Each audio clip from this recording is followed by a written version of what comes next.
Whatever political party you identify with, you are welcome here.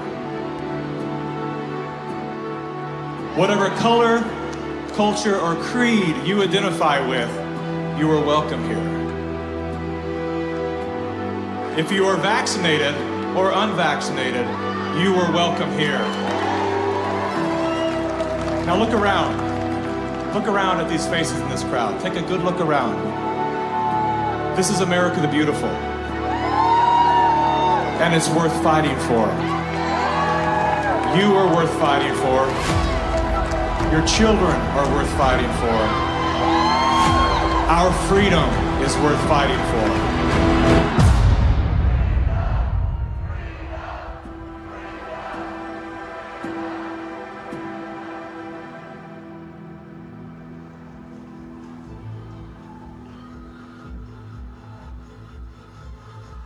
My name is Mikki Willis.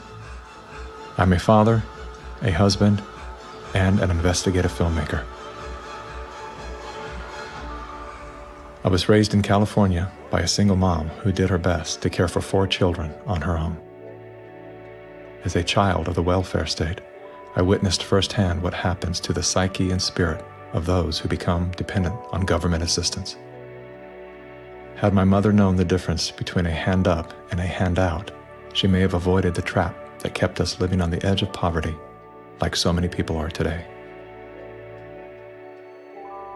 Living in fear of losing her welfare assistance, Mom remained single and lonely until the day she passed, at 58 years young. Her life was cut short by a combination of toxic cancer treatments and grief.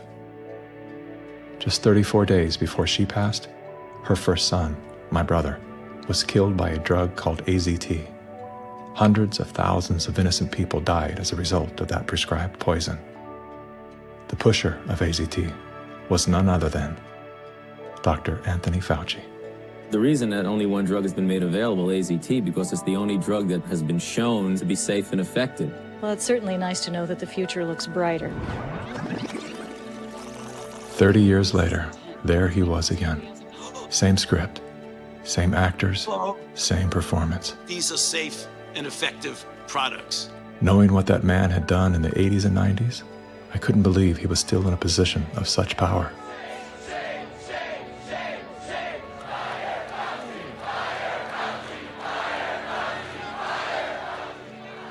As the world descended into synchronized tyranny, I began to ask myself, how did they get everyone to go along with this?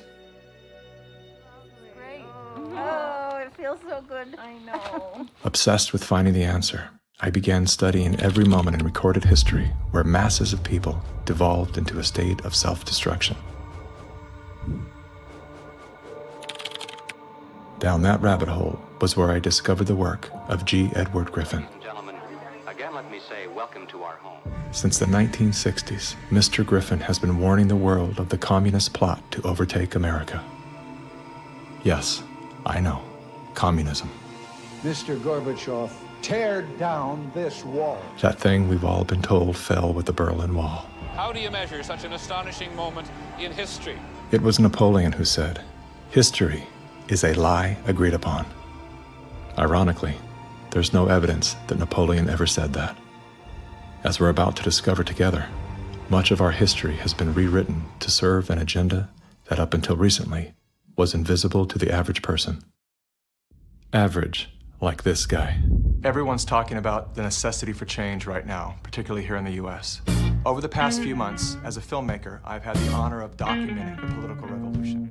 That was me in 2016, the year of my political awakening. Come on board the political revolution. I was touring with the Bernie Sanders campaign, creating media to help his grassroots movement grow. At that time, I knew very little about socialism and even less about democratic socialism.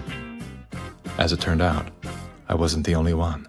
So my Bernie bros, how do we redistribute wealth through taxation without expanding the powers of the federal government? Bernie Sanders!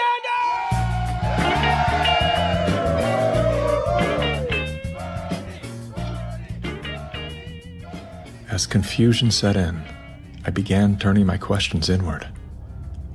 Are they hypnotized? Am I hypnotized? That question, that one simple question, activated some strange sort of faith healing. Suddenly, I could see. How did I not see this before? There were so many red flags. The only solution is communist revolution. The only solution is communist revolution. The only solution is communist revolution. That's right, we need communism. That's what we need.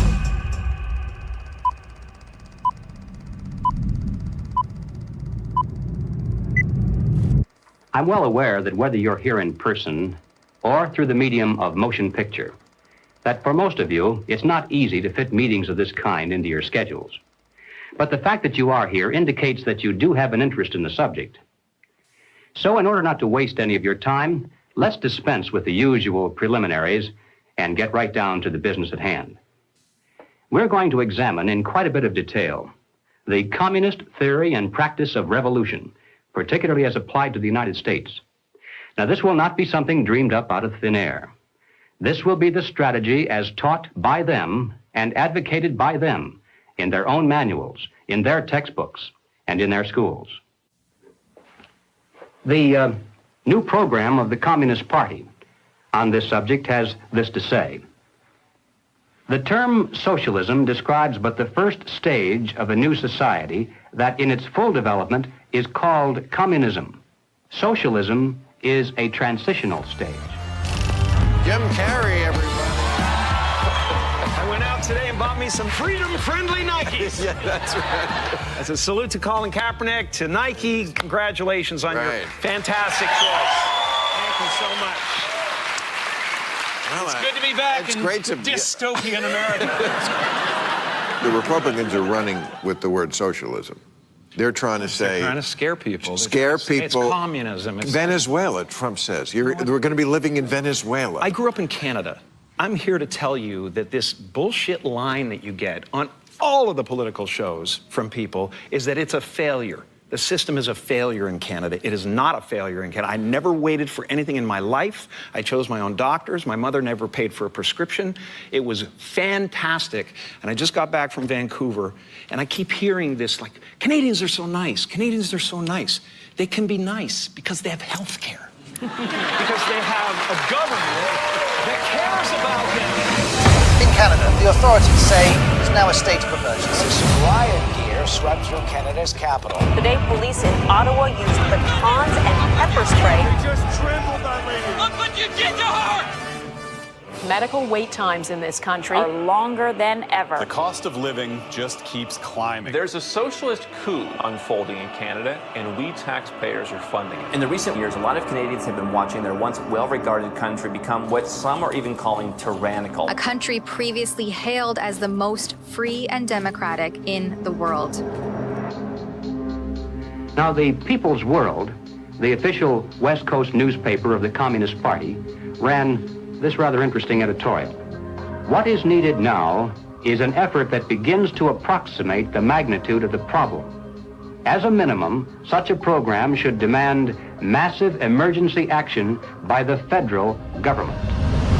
The federal government has invoked the Emergencies Act. It gives unprecedented power to the Canadian federal government. As of today, a bank or other financial service provider will be able to immediately freeze or suspend an account without a court order. If you are involved in this protest, we will actively look to identify you and follow up with financial sanctions and criminal charges. Banks have already started to freeze the accounts of people involved in the protests. Please get out. Immediately get out. Intimidating people in a church during the Passover. Unbelievable. Growing up under communist dictatorships, I have been warning Canadians that that's what's coming. I could smell it. I could see it at every corner. We will not put up with this anymore. We are fighting back. Protests, public protests are an important part of making sure we're getting messages out there, but using protests to demand changes to public policy is something that I think is worrisome. Okay. So here we have the Prime Minister of Canada saying that, yes, we have a highly functioning democracy and they have the right and freedom to protest. However, if those protests are used to demand change in government policy, then no.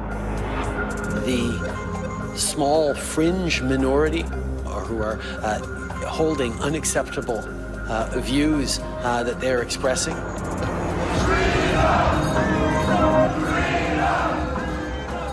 do not represent the views of Canadians who know that following the science and stepping up to protect each other is the best way to continue to